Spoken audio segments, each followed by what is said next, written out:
You might have seen them on the screen. You might have seen them on the little screen as well. We've got Kristin and Danny Adams. You know them from YouTube. Got a new book we're going to be talking about. And first off, Kristin and Danny, appreciate you guys taking the time. Oh, thank you, Cameron. It's nice to meet you. Thanks for having us on. And connecting you guys in Indiana, we were doing a little rehashing on Hoosier lore, if you will. How has Indiana been this last year? Is being away from everybody made it nicer? You're horrible. This was a tough year for all of us, but you know, Indiana's opening back up, and we're grateful to. We just had an event this morning downtown, entertaining for the Indiana Clerks Association, if you want to know who we were entertaining for. A bunch of judicial people. Yep. But it was one of, you know, now the events are opening back up and we're getting back out there. We're kind of the first event for a lot of people.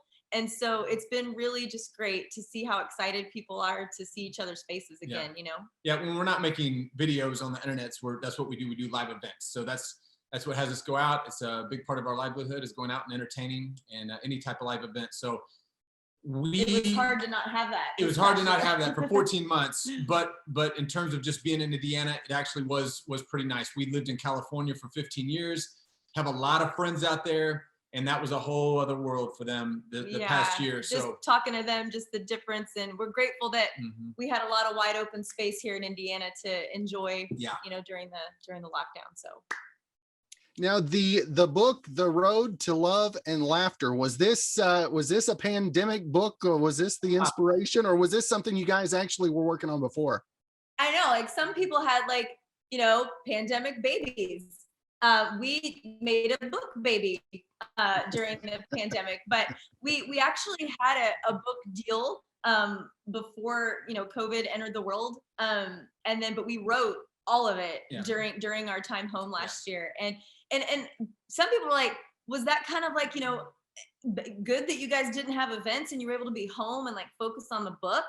And it was to some degree, but you work in a creative space, Cameron. So it's like, sometimes the more you're doing, the more creative you are. It's like it produces get creative flow in your life. Yeah. And Danny and I are like that. And so, and I like being around people, but Danny loves being around people.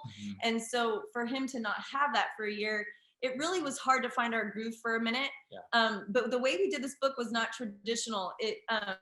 We weren't working on anything to begin with. It was something that we were approached by. Yeah, we didn't have a manuscript. No. Someone heard us on a podcast like yours. Yeah, so the publishing company called as soon as we had the podcast, and they said, hey, we heard you on such and such podcast. We'd love to talk to you about a book, possibly. They were like, what you said on that podcast needs to be, like, you need to expound on that and put it in a book.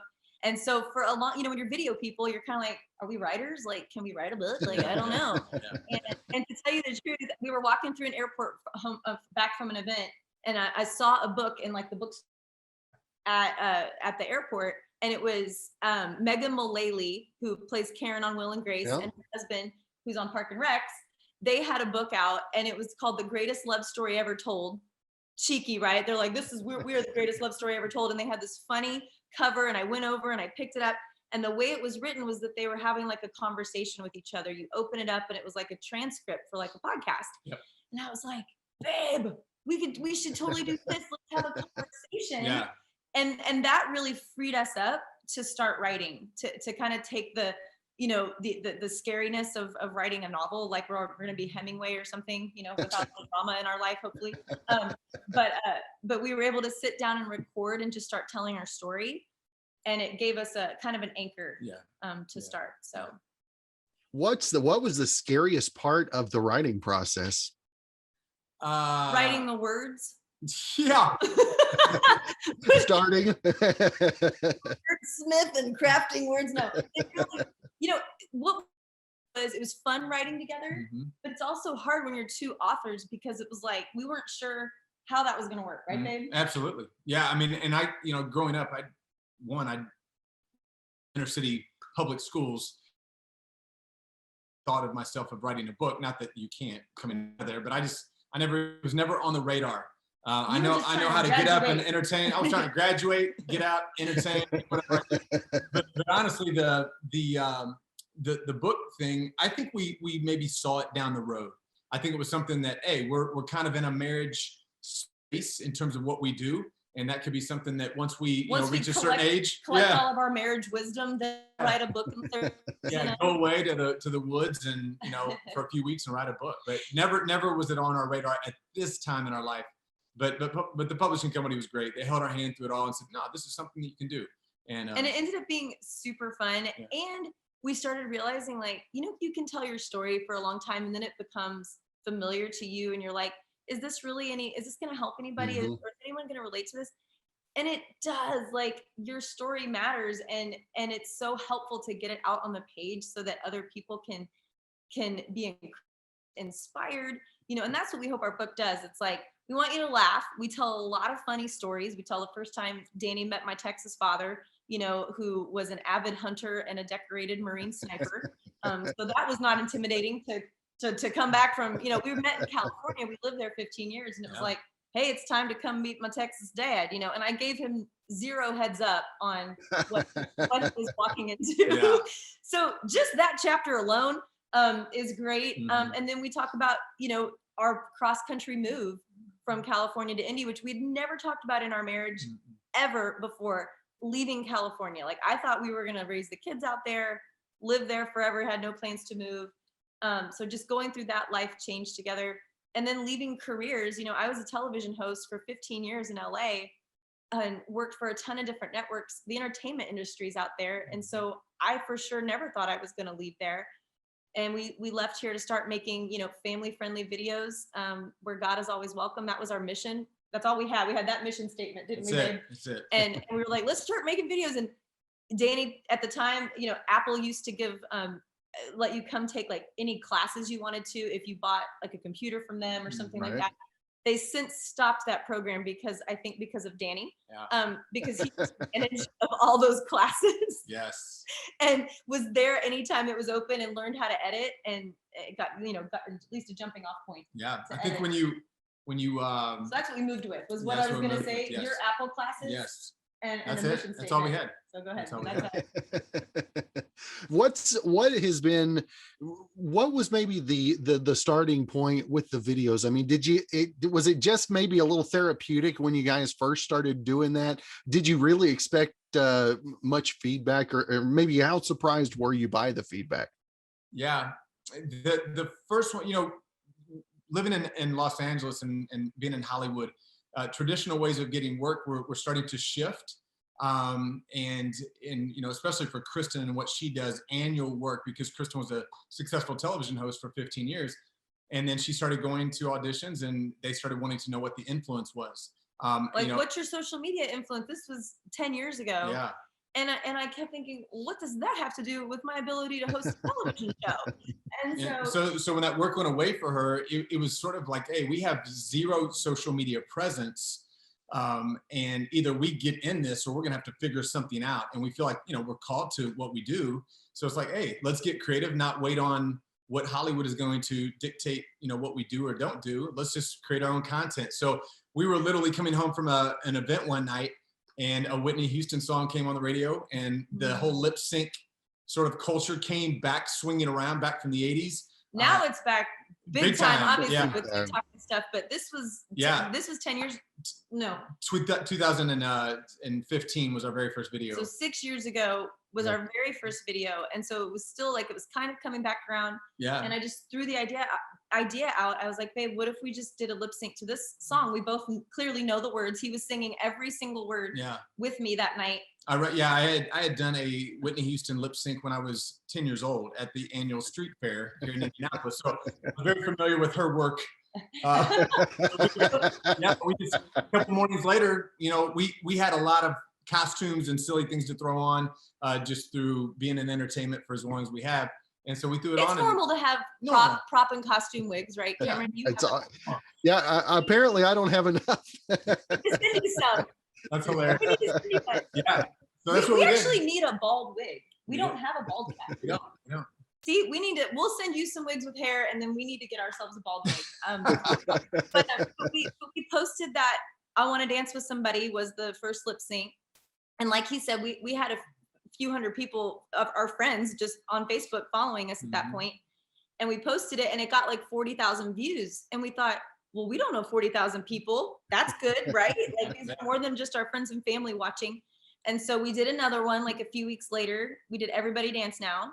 And it got the same amount of response. And so we thought maybe there's something here. And when we got to Indiana, we changed up the kind of way we did it. We did more songs and we really upped the costuming. We, just got as elaborate as we could in the front seat of our car. And it marked us going full time too. In LA, we were kind of sporadic with what we could do based on our time commitments and raising 2 children. We had a little guy that had just arrived. So when we got back to Indiana, it was saying, hey, to do, if we really want to do this, we really got to like jump all the way in and go full time with it. So coming back here, it allowed us to just say, hey, consistency is everything. Yeah. Let's do a video every single week and promise our people that on Friday they will be getting a video. And that's what we did. And then at the 8-month mark is when our videos started going viral. And so that's one in particular it had like 300 or 400 million views on multiple platforms. Yeah. Like Viral Thread and some other big over in the UK. notable Facebook accounts started sharing it, asked if they could share it natively. And we were like, sure. And so it went viral on our page, then it went viral on their page. And overnight we went from like 60,000 followers to 500,000 followers. And then over the course of the next several months, got up to 1 million over on Facebook. And so it was a wild ride for sure. Yeah. We did not think that. No, we did not think that in answer to your question when we did our first lip sync video that it was going to resonate like that. No, it was honestly, Cameron, something that you just, when you do what you want to do, that's something that you love. Entertains yourself. What entertain, and that if anything, it's to show your kids years from now to say, look, that's what we said. Let's have fun. Hey, at least Harper and Holt can look back and be like, look at my ridiculous mom and dad. Like they had fun together.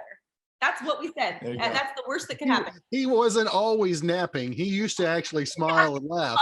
Exactly. And he's a napper now. Are you a napper, Cameron? He's a napper. If I'm ever given the time, I love a nap. Yeah. Like he can fall asleep faster than anyone I've ever seen. And right before we had this interview, we actually both took nap because we had that event this morning. Like we need to get, be fresh for Cameron.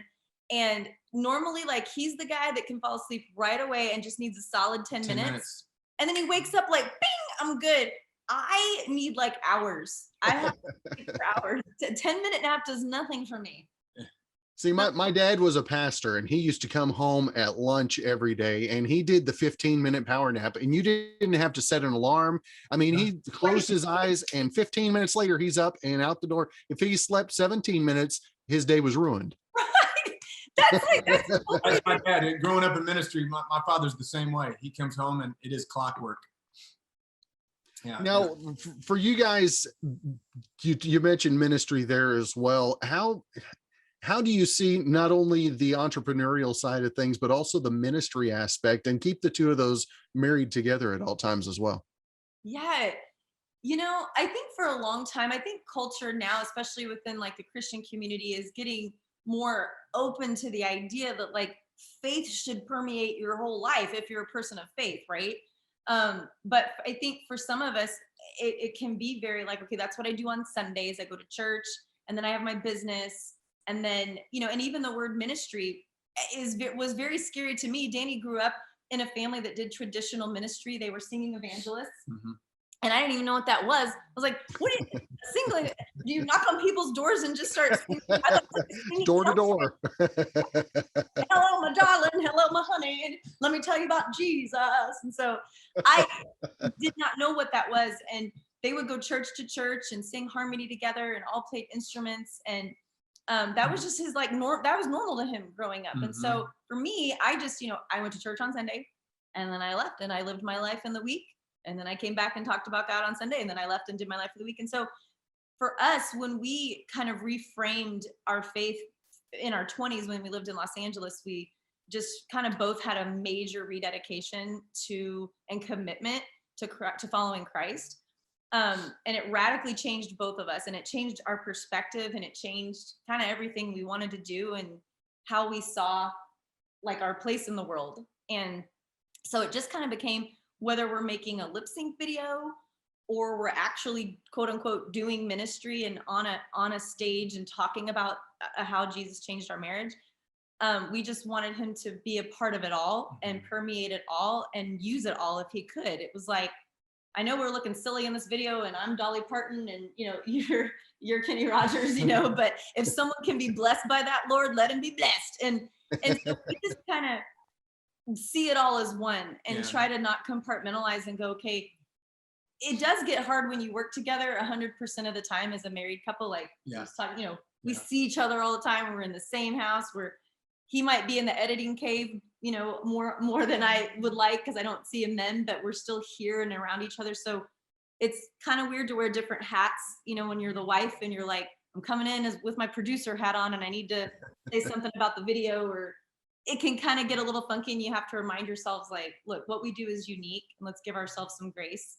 And I think the people, when you do anything as a couple, what you're doing just speaks. And the fact that what we do in terms of, whether it's dressing up in costume, laughing together, all those things, that speaks. There's the gospel is like in that, because I think people just see the love. And when we just get the great opportunities when people say, man, how do you do that? How can you keep laughing? Or people can't imagine dressing up and getting in the front seat of their car with their spouse and doing all of that. More than once. Yeah, it really blows on purpose. On purpose. Like we plan them now. Yeah. And I think that in itself inspires. When we had kind of gone radical for Jesus back when we were dating, I remember going to my pastor when it was our wedding, and we had family members who didn't know Christ. And we're like, man, can you say something up there that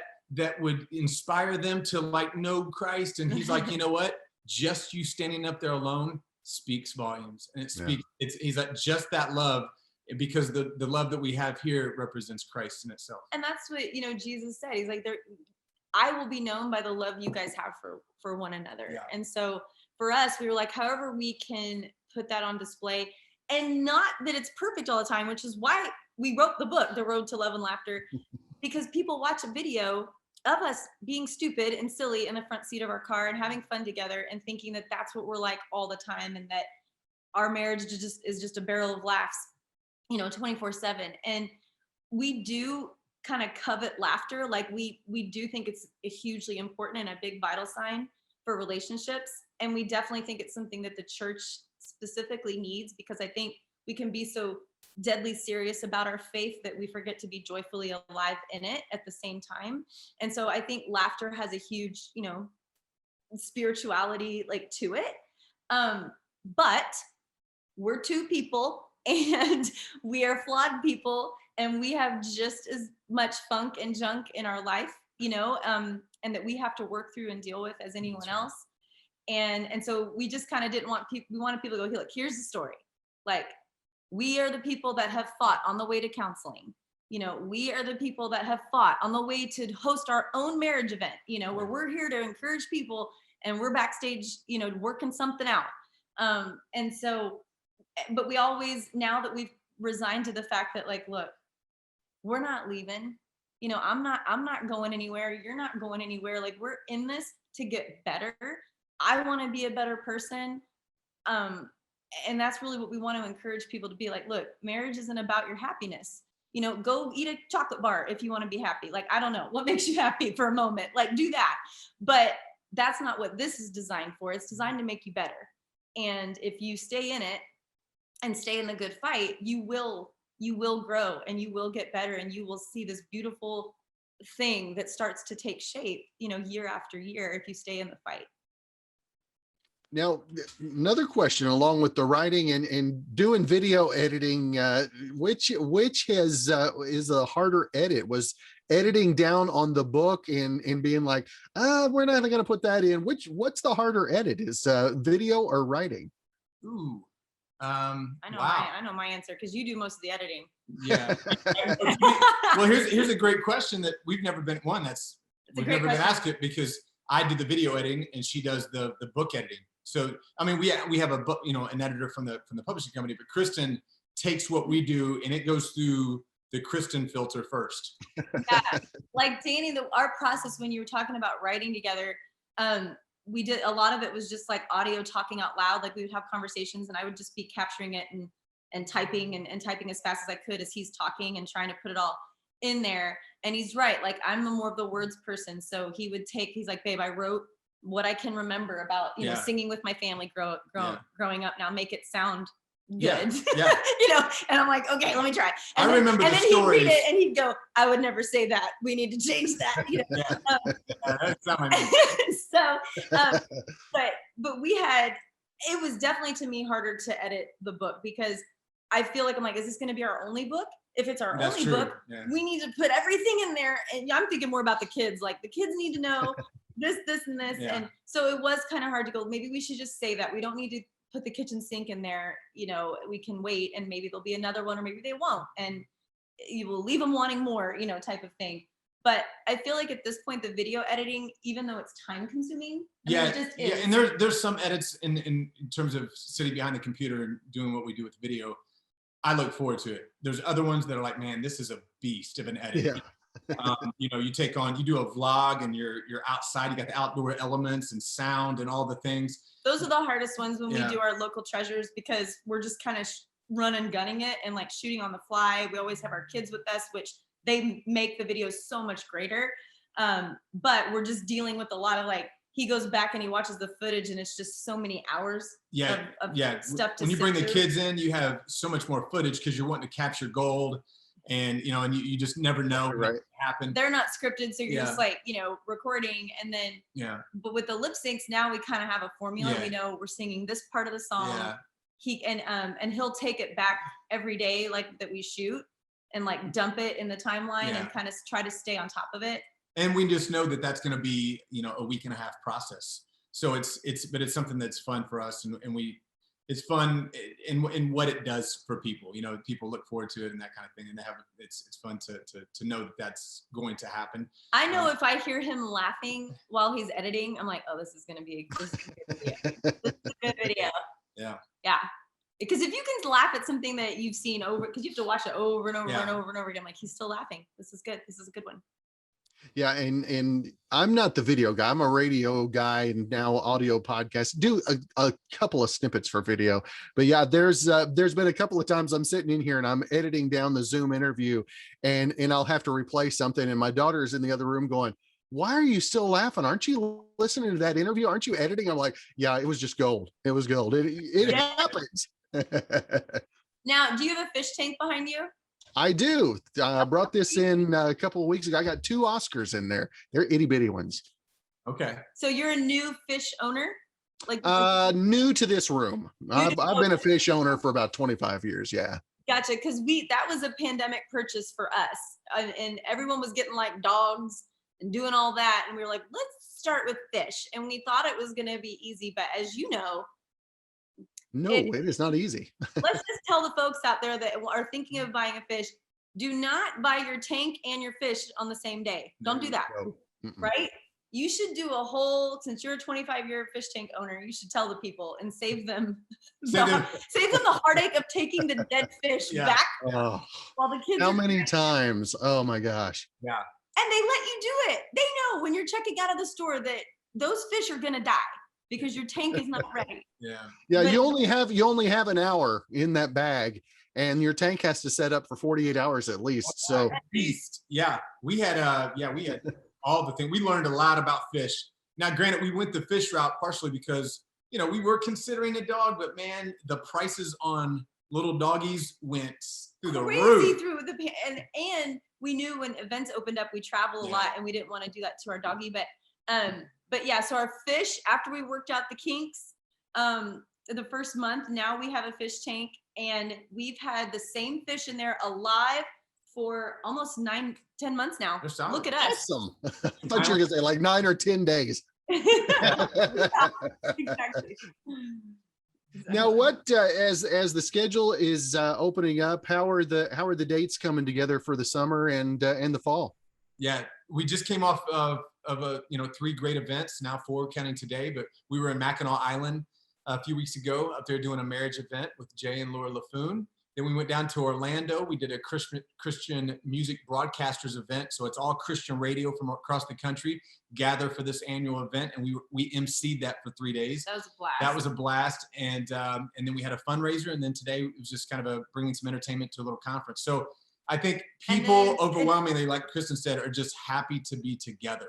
And, they're so happy to be together right now. It's been a joy to be able to do what we do, and kind of coming out of this whole year, being able to witness, like from the stage, looking out into a crowd, people are rarely do people like start with a smile.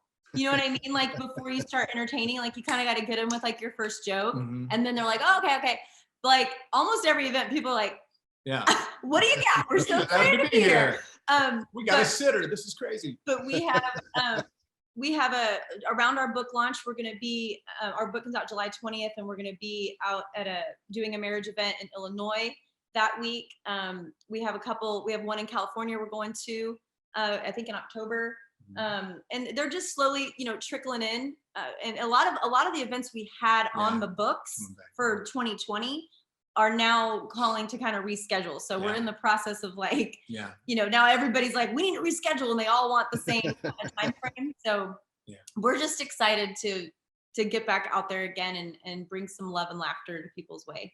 So that's cool. Now, Kristin and Danny, if folks want to find out more information about the book, like you said, the release date coming next month, upcoming dates, and more information, social media, YouTube, all that, where's the best place to keep up with everything?